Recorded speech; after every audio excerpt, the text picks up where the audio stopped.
बोलिए सदगुरुदेव की जय। साहब। यह समस्त प्राणी कहाँ से उत्पन्न होते हैं, बड़ा आश्चर्य है। आज तक संसार के कौतुक को संतों के अतिरिक्त कोई नहीं समझ पाया। स्वप्न में दिखने वाले पदार्थों की उत्पत्ति कैसे होती है। स्वप्न में भी एक पूर्णा होती है। प्राचीन काल में एक सिस्टम था। सिस्टम यह था, पहले वो फोटो खींचते थे कपड़ा डालकर, तब नेगेटिव आता था, उसके बाद में उसको रंग चढ़ाते थे, फिल्म बनाते थे। इसी प्रकार स्वप्न में भी एक सुपूर्णा होती है। स्वप्न एक चिंतन है, बस एक चिंतन है। जैसे आप देखते हैं शेख चिल्ली की तरह कई लोग कुछ न कुछ भविष्य की कल्पनाएं करते हैं। आप जो कल्पनाएं करते हैं उनका एक शरीर बनता है। मन का भी एक शरीर है। आप कहेंगे मन का शरीर है, आप अटपटी बात कर रहे हैं, आप तो क्लास में जा रहे हैं, मन निराकार है। मैंने कल आपसे कहा था सूरत का शरीर है, हमारे स्थूल शरीर की सीमाएं हैं, बड़ी लघु है, लेकिन हमारी आत्मा की का शरीर अनंत है। वो सब दिशाओं से देख सकता है, सब दिशाओं से सुन सकता है, सब दिशाओं से कार्य कर सकता है। जैसे आप किसी चिंतन में जाते हैं, उसमें ऐसे रत हो जाते हैं कि आप खुद संकल्प में हो जाते हैं। इसी प्रकार मन का भी एक जिस्म है। यहां शायद प्रारंभ में मेरी बात अटपटी लगेगी। आप जैसी कल्पना करते हैं वो आकृति बनती है, पर वो नेगेटिव जैसे फोटो का होता है वैसी बनती है। उसको फिर आप क्या करते हैं, फिजिकल करके कलर चढ़ा देते हैं। यहां साहब एक बात कह रहे हैं, मन जाता है जाने दे, मन जाता है जाने दे। गह के राख शरीर, उतरा पड़ा कमान से क्या कर सकता तीर। ऐसे ही शरीर काम का भी है, ऐसे ही शरीर लोभ का भी है, मोह का भी है, अहंकार का भी है। आप देखें प्रेत आत्माएं, मैंने प्रेत आत्माओं का उल्लेख कई बार किया है, आप विश्वास करें ये है। पहले मैं इसको सिद्ध करता हूं कि प्रेत आत्माएं हैं। अब आप थोड़ा सा सोचें, प्रेतात्मा है या नहीं है, इसको मैं प्रमाणित करूंगा। पहले वो आकर स्वप्न में सेक्स भी करते हैं, किसी के शरीर में प्रवेश करते हैं, अपनी डिमांड भी रखते हैं। क्या होता है वहां, तो पंचभौतिक शरीर नहीं है, चिंतन है। मैंने आपको ध्यान होगा एक आख्या सुनाई थी, जो कि मैंने बहुत टाइम पहले एक पत्रिका में पढ़ी थी। ब्रिटेन के एक मेजर साहब थे, उनकी पत्नी अक्सर अपने पति से कहती थी, एक प्रेत आत्मा मुझे आकर अक्सर परेशान करती है और मुझसे संभोग करती है। अब आप थोड़ा सा रोके सुने। प्रेत आत्मा का तो शरीर गाड़ दिया, जो आदमी मर गया, या अग्नि के हवाले कर दिया, फिर वो कैसे संभोग कर रही? एक चिंतन है। आप कई बार देखते हैं स्वप्न में मनुष्य भी, स्वप्न दोष क्या है? स्वप्न दोष दो कारण से होता है। पहला, स्वप्न दोष इसलिए होता है, स्वप्न दोष शादीशुदा को कम होगा। इसकी वजह यह है कि उसका वीर्य संग्रहित ही नहीं होता है।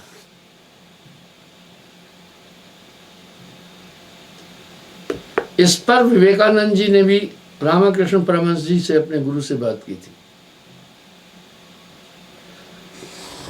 परमहंस जी ने बोला, बाल्टी में ऊपर से पानी आता जा रहा है, तो जब फुल होगी तो गिरेगा ही गिरेगा। इसलिए ब्रह्मचर्य का पालन करने वाले को अपने भोजन, शयन, सोने आदि पर नियंत्रण करना पड़ता है। ये असाधारण है। अब ये सवाल उठा, निद्रा में तो आपको ये शरीर नहीं था, फिर निद्रा, स्वप्न दोष दो कारण से होता है। पहला, आदमी सीधा बहुत देर लेटे, गहरी नींद में चला जाए, करवट भी नहीं ले पाया, तो बिना किसी दृश्य को देखे स्वप्न दोष हो जाएगा, वो समझ नहीं पाएगा। जब बीर्ज अपने स्थान से चलता है, उसको बाद में रोकना बहुत मुश्किल है। बीर्ज का मुख्य पॉइंट सहस्त्रसार में है। यहां साहब ने एक बात कही है, जोगी और भोगी दोनों एक समान है। जोगी सभी चक्रों को भेदता हुआ ऊपर की तरफ आता है।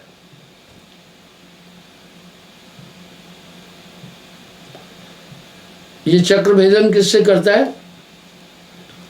वायु से।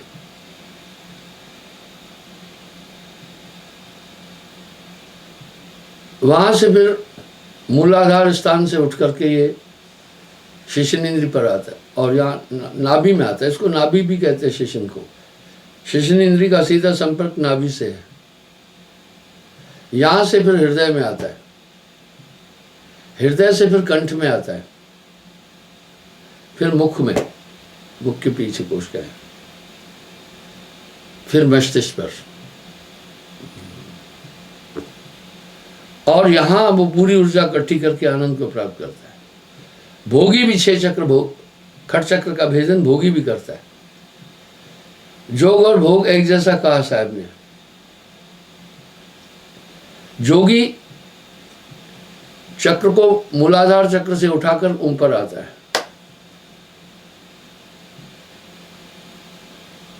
और भोगी ऊपर से नीचे आ जाता है। ये भी चक्र भेदन करता है। अब साहब इस पर कह रहे हैं, माथ से माथ मिलाता है भोग के समय, मुख से मुख, कंठ से कंठ, वक्ष से वक्ष स्थल, नाभि से नाभि, शिशन से शिशन।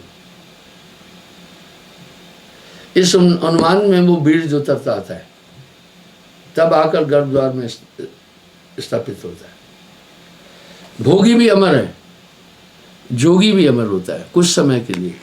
भोगी अपना एक अंश दुनिया में छोड़ के चला जाता है, तो भोग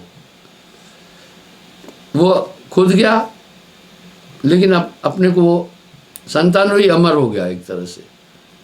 इसलिए प्राचीन काल में कोई भी निसंतान नहीं होता था। अब मेरा ये सवाल है, पहले तो आदमी का बीज अधिक संग्रह हो गया अगर सीधा लेटा है, तो बीज विकलन हो जाएगा, मेरुदंड गर्म हो जाएगा तो भी हो जाएगा, अगर स्वप्न नहीं आया तो भी हो जाएगा। और स्वप्न में अगर वो संभोग की क्रिया करता है, तो संभोग, स्वप्न में संभोग की क्रिया किससे कर रहा है? क्योंकि स्वप्न में तो अपनी कल्पना के अनुसार ही तो चलता है ना। इसलिए तो मैथुन के 8 प्रकार कह दिए,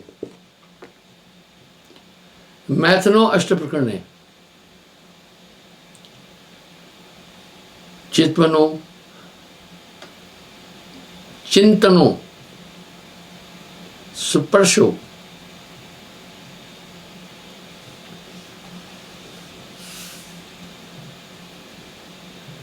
इसको भी सेक्स कहा। बकंतो, श्रृणतो, अध्ययनो, अंत में मैथुन है।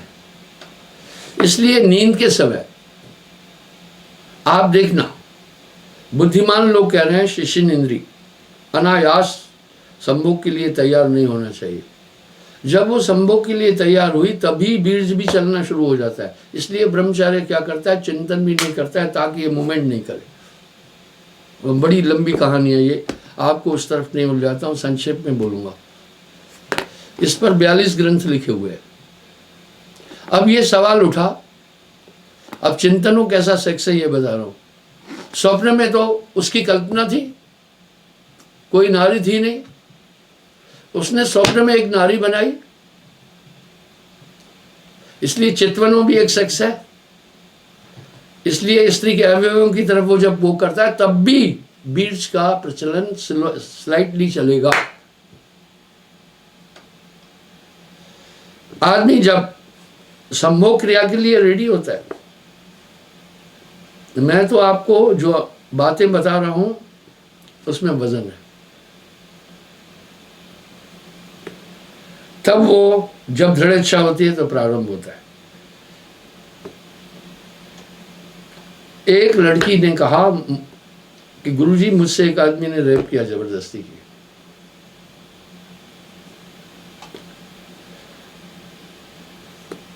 मैंने कहा उस पर कानूनी कार्रवाई करवाते हैं।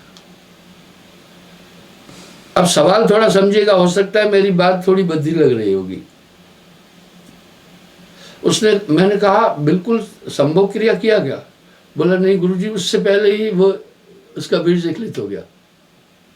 अब आप सोचें, इसका मतलब चिंतन जब वहां हुआ, इसलिए एक सन्यासी चिंतन को रोकता है, अपनी कर्म ज्ञान इंद्रियों को भी रोकता है। ब्रह्मचर्य ऐसी चीज नहीं होती है, उनको नियंत्रित करता है।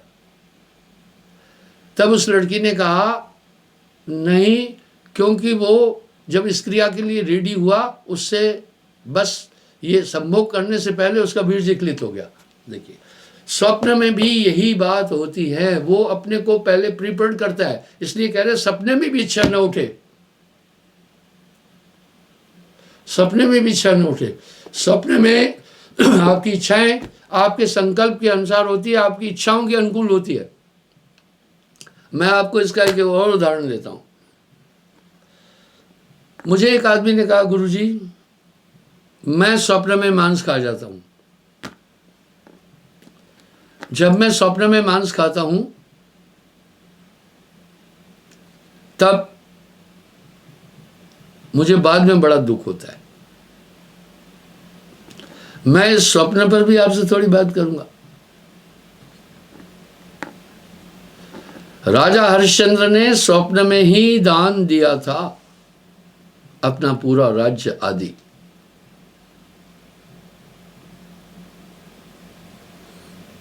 जागने पर अपने मंत्री से हरिश्चंद्र ने बोला, हे मंत्रीवर, मैं ये राज्य दान दे चुका हूं, इसलिए मुझे अभी राज सिंहासन पर नहीं बैठना चाहिए। हरिश्चंद्र महान सत्यवादी थे। मंत्री ने कहा, हे राजन, ये तो आपने स्वप्न में राज्य दिया है, उससे क्या होता है? हरिश्चंद्र ने बोला, हे मंत्रीवर, स्वप्न में हमारा अंतःकरण काम करता है, जागृत में मस्तिष्क काम करता है। मस्तिष्क में चालाकी है। कभी कभी आपने सुना होगा, लोग कहते हैं ये काम तो मैं स्वप्न में भी नहीं कर सकता। इसलिए बोला स्वप्न में हमारा अंतःकरण काम करता है, जो हमारी सुषुप्ना होती है वही होती है, वहां मस्तिष्क का तर्क नहीं चलता है, मस्तिष्क सुषुप्ति में आ जाता है। इसलिए मस्तिष्क को स्वप्न नींद के समय एक विश्राम मिलता है। थकता मस्तिष्क ही है, हाथ पांव नहीं थकते हैं ज्यादा। वो थकने के बाद उसकी कोशिकाएं आदेश देती है अब कोई काम नहीं करना। उसके बाद क्योंकि वो हमारे अंतःकरण को डोमिनेट करता है, मस्तिष्क। लेकिन जब मस्तिष्क सो जाता है तब हमारा अंतःकरण काम करता है। इसलिए कहा है राजन, मैं तो स्वप्न में दी हुई चीज जागृत से भी ज्यादा महत्वपूर्ण मानता हूं। मैं यथार्थ में वो दे चुका, इसलिए अब मुझे सिंहासन को ग्रहण नहीं करना चाहिए, मैं दे चुका हूं। आइए, तो उस आदमी ने मुझे कहा, गुरुदेव मैं स्वप्न में मांस ग्रहण करता हूं,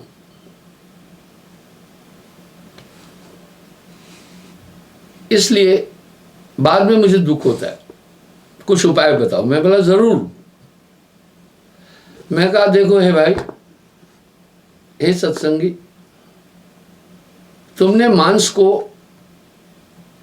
मस्तिष्क से त्यागा है, हृदय से नहीं। तुमने मांस को मेरे कथनानुसार छोड़ा है। तुम्हारे हृदय में अभी भी मांस के प्रति एक लालसा है, मांस के स्वाद के प्रति अभी भी तुम्हारे हृदय में एक चाह है। इसलिए स्वप्न अवस्था में मस्तिष्क शांत हो जाता है, वो आराम करता है। अंतःकरण तो हर टाइम काम कर रहा है, लेकिन ये मस्तिष्क अंतःकरण की बात को नकारता है। ये बड़ा शातिर है। बच्चा हमेशा अंतःकरण से काम करता है, उसका मस्तिष्क परिपक्व नहीं हुआ, इसलिए वो सरल है। तो मैंने कहा तुम्हारे अंतःकरण में अभी भी, दिल में, किसी को कहते नहीं हो भैया तुम्हारे दिल में क्या है, आखिर ये बताओ। कहा तुम्हारे अंतःकरण में अभी भी मांस के प्रति चाह है, ये निकालो।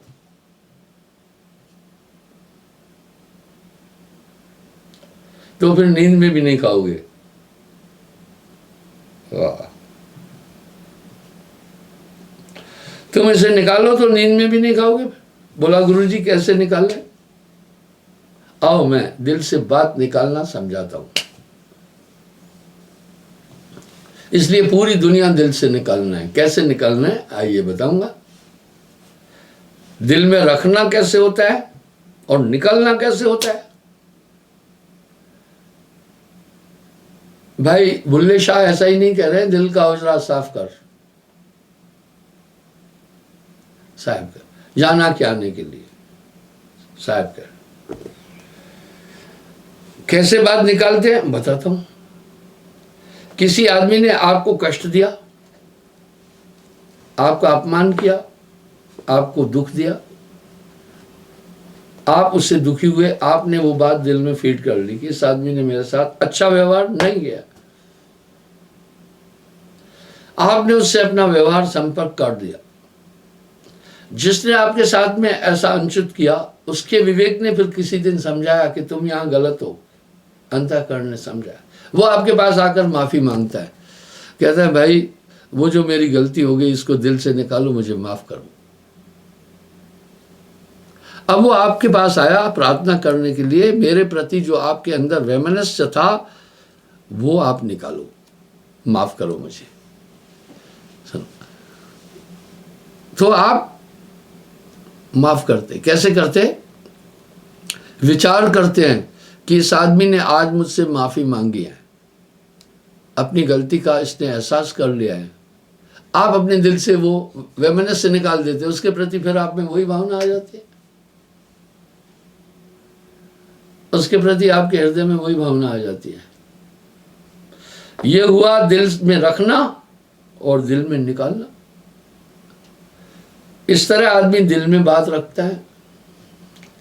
उदाहरण देता हूं,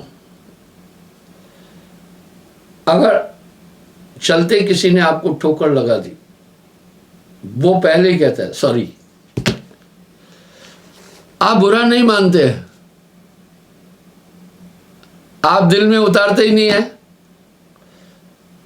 अगले ने आपको पहले ही कहा मेरी गलती है, माफ करो। आपने वो ठोकर खाई लेकिन दिल में नहीं रखा। लेकिन अगर आपको किसी ने ठोकर लगाई और कुछ नहीं बोला तो दिल में आएगा। मैं उदाहरण देता हूं, ये उदाहरण मैं पहले भी दिया। सीनियर सिटीजन होने के कारण मुझे, आजकल तो वो सुविधा खत्म कर दी गई है, पहले थी, तो 40% टिकट कम लगता था किराया। 1000 रुपए की जगह पर 600 लगते थे। मैं उसमें यात्रा कर रहा था। तो फर्स्ट में सिर्फ 4 सीट होती है केबिन में, और केबिन होती है एक ऊपर एक नीचे, एक सामने एक ऊपर, बीच में एक सीट टेबल है, फोल्डिंग होती है, उस पर आप पानी रख सकते हैं, कुछ कर सकते हैं। मैं जब भोजन कर रहा था तो मैंने क्या किया, खिड़की की तरफ अपना मुंह किया, मैं भोजन करने लगा। मैंने पानी का गिलास सीट टेबल पर रखा और एक कटोरी भी सीट टेबल पर। मैं भोजन नहीं खाता हूं क्योंकि अक्सर उस पर लोग खाते हैं तो फिर सफा नहीं होती अच्छी। एक सज्जन बगल की सीट पे था, वो उठा। जब वो उठा उसका घुटना सीट टेबल को लगा। सीट टेबल पर पड़ा हुआ सामान, और उन लोगों ने भी भोजन खाया था, उन्होंने तो रेलवे का खाया था, तो वो कुछ झूठा और कुछ वो दाल वगैरह, सीधा जब वो उठा मेरे कपड़ों पर आया और मैं जो भोजन खा रहा था वो भी डिस्टर्ब हो गया। मैं ये ठीक से जानता था कि इसने ये काम जानकर नहीं किया है, लेकिन उसने क्षमा भी नहीं कहा, सॉरी भी नहीं कहा, कुछ भी नहीं कहा, और हाथ धोने चला गया। जो बाकी 2 आदमी 3 थे, वो भी 2 और जो थे, उन्होंने इसकी हरकत को नोट किया।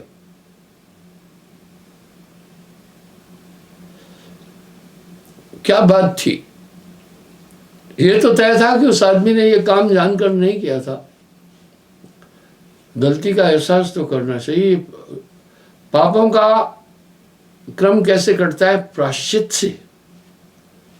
सच्चे पश्चाताप से पाप भी नष्ट हो जाते हैं। सच्चा पश्चाताप क्या है? किसी को अगर आपने कष्ट दिया और बार बार सोचते रहे ये ठीक नहीं किया, ये पश्चाताप कहलाता है। और वो कार्य फिर दोबारा नहीं करना, ये पश्चाताप है। मुझे इस बात से दुख नहीं हुआ कि मेरे ऊपर जूठा पड़ा, मेरे कपड़े गंदे हो गए, मुझे इसका कोई दुख नहीं हुआ था। लेकिन एक सोच आई, लेकिन मैं उस पर भी उससे क्रोध नहीं हुआ। मैं सोचा इसका दिमाग इस टाइप का है। मैं यहाँ एक फैसला किया अपने मन को, मैं तो वहां विवाद भी कर सकता था, मैं ये भी कह सकता, अंधे हो तुम, देख नहीं रहे हो? नहीं, इससे क्या है, विवाद उत्पन्न होता, क्या फायदा उससे? मैं चुप रहा। वो ऐसा क्यों किया? उसने देखा मैं एक साधारण कुर्ता पहना हूं, साधारण सा व्यक्ति हूं, बोला इससे एक फटीचर से क्या माफी मांगना है। चलो, वो बात मुझे आज तक याद है, दिल में आ गई वो बात। शायद ऐसी घटनाएं जिंदगी में और भी हुई होगी, लेकिन वो दिल में नहीं आई। ये कैसे दिल में आई? विचार आया कि इतना बड़ा उसने क्षति की, मेरा भोजन भी दूषित कर दिया, अब मैं भोजन वो नहीं खा सकता था, मेरे कपड़े भी खराब कर दिए और सीट भी थोड़ी खराब कर दी। इस आदमी ने ये भी नहीं कहा भाई क्षमा, क्षमा बड़न को मूल है छोटन को। ये होता है दिल में रखना और दिल से निकालना। तो मैंने उस आदमी को कहा भाई तुम्हारे दिल में अभी मांस के लिए प्यार है। बोला गुरुजी जागृत में तो नहीं खाता हूं। मैंने कहा तुमने मांस खाना मेरे कहने पर दिमाग से छोड़ा है, हृदय से नहीं छोड़ा है। बोला क्या करें? मैंने बोला देखो, मैंने लाखों लोगों से मांस और शराब छुड़ाया, अहंकार से नहीं कर। मैं बेंगलुरु में सत्संग कर रहा था, एक मारवाड़ी सेठ ने मुझे एक बात कही। वो मेरा शिष्य नहीं था, उसका बेटा शिष्य था।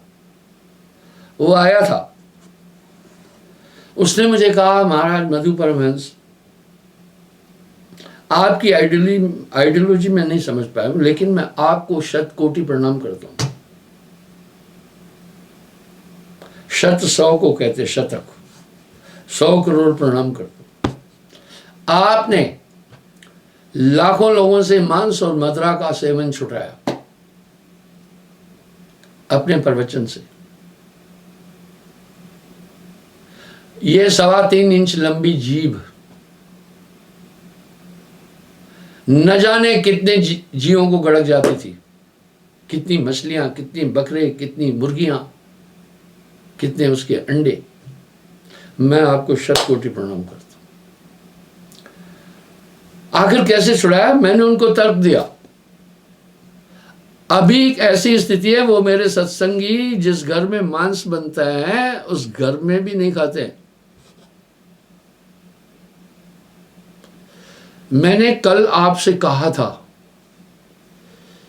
कि मुसलमानों में भी कुछ शाकाहारी संस्थाएं हैं, ईसाइयों में भी है। आज मैं 15 मिनट जो सत्संग लेट किया, मैं काफी व्यस्त रहता हूं।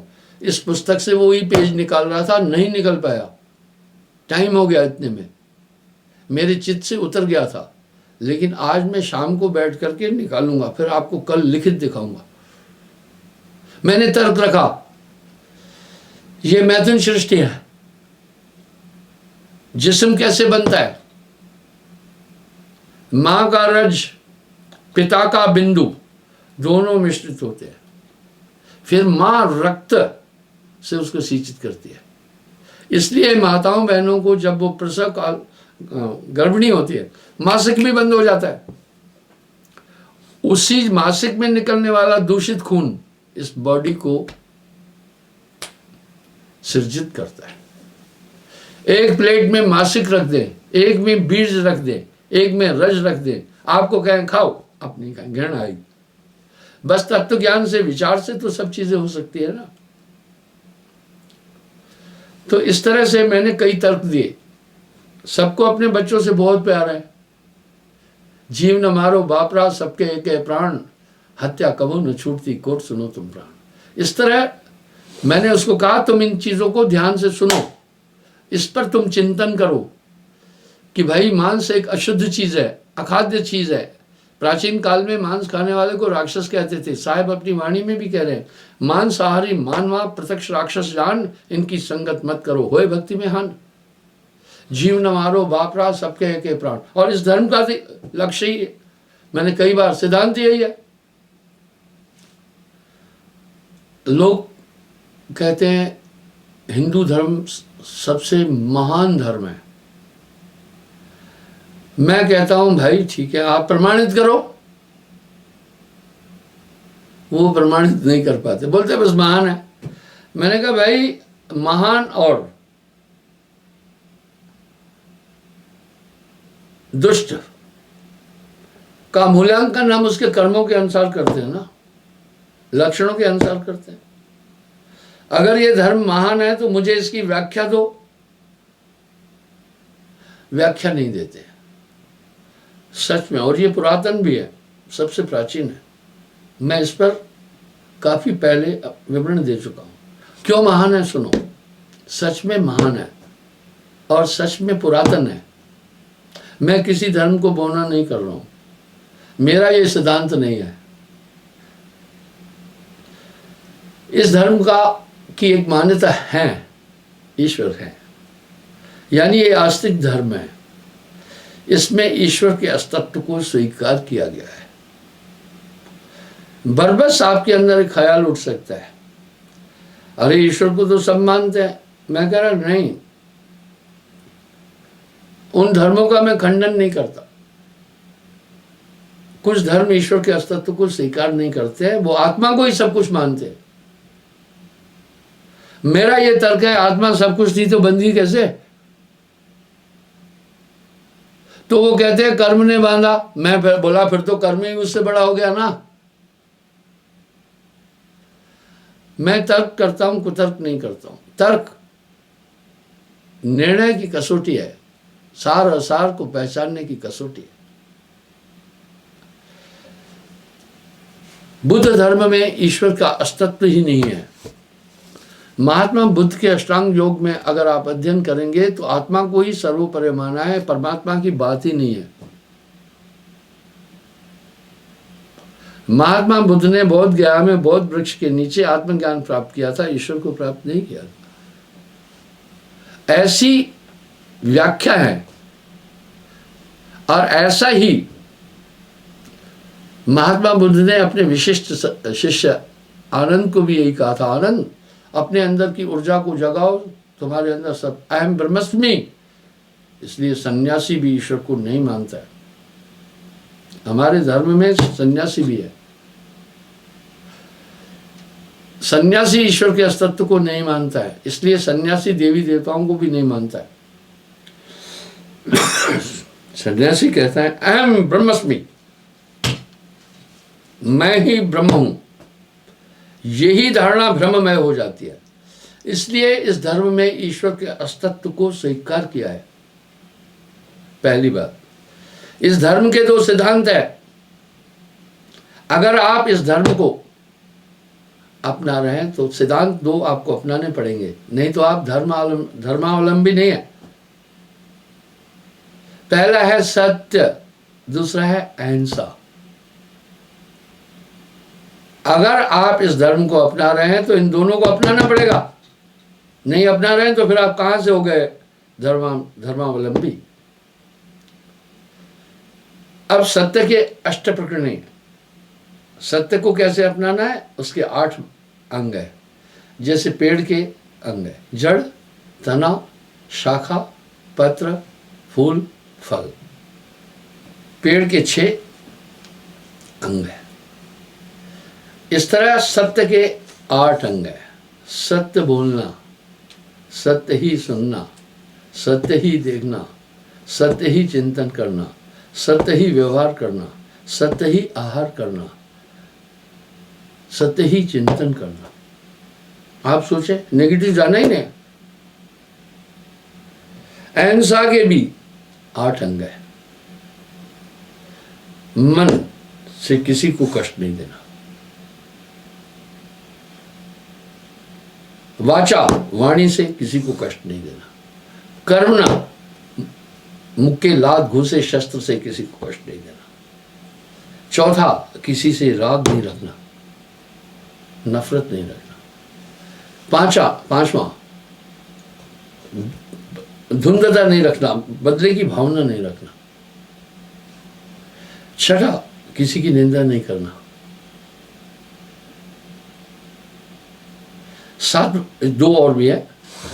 7वां, किसी को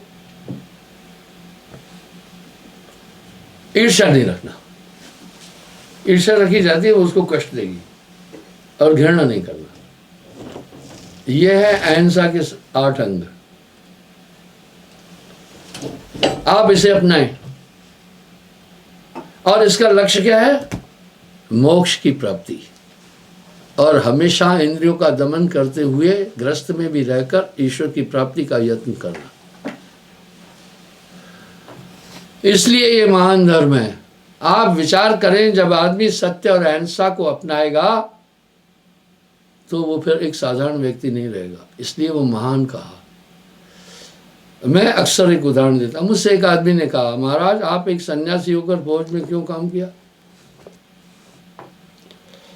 क्या लड़ाई में आपने किसी को मारना था? मैं बोला पक्का। बोला फिर तो पाप हो गया। मैं बोला बात सुनो, मैं भारतीय सेना में था। भारत एक महान देश है। आप इतिहास उठाकर देखो, भारत कभी भी किसी देश को हड़पने नहीं गया है। अहिंसावादी है हम सब। भारत के नजदीक छोटे छोटे देश है, हम विस्तारवादी भी नहीं है। भूटान, मालदीव, श्रीलंका, नेपाल, सिक्किम, खैर सिक्किम तो चाइना के डर के कारण से ही भारत में उसका विलय हुआ। उसने सोचा नहीं तो ये चाइना हड़प लेगा। बगल में देखो चाइना विस्तारवादी है, कितने देशों की सीमाओं का उसने अपना हड़पी, अतिक्रमण किया, लेकिन भारत ने ऐसा नहीं किया है। इसलिए भारतीय सेना शील है, अच्छी है, महत्वाकांक्षी नहीं है। जो मह मारा तह मैं मारा, तह मारे मुहे दोष न हुई। भारतीय सेना श्रेष्ठ है, अत्याचार नहीं करती है। मैं कश्मीर में भी बहुत समय रहा, वहां के लोगों की धारणा देखी, भारतीय सेना के प्रति उनका बहुत अच्छा नजरिया है।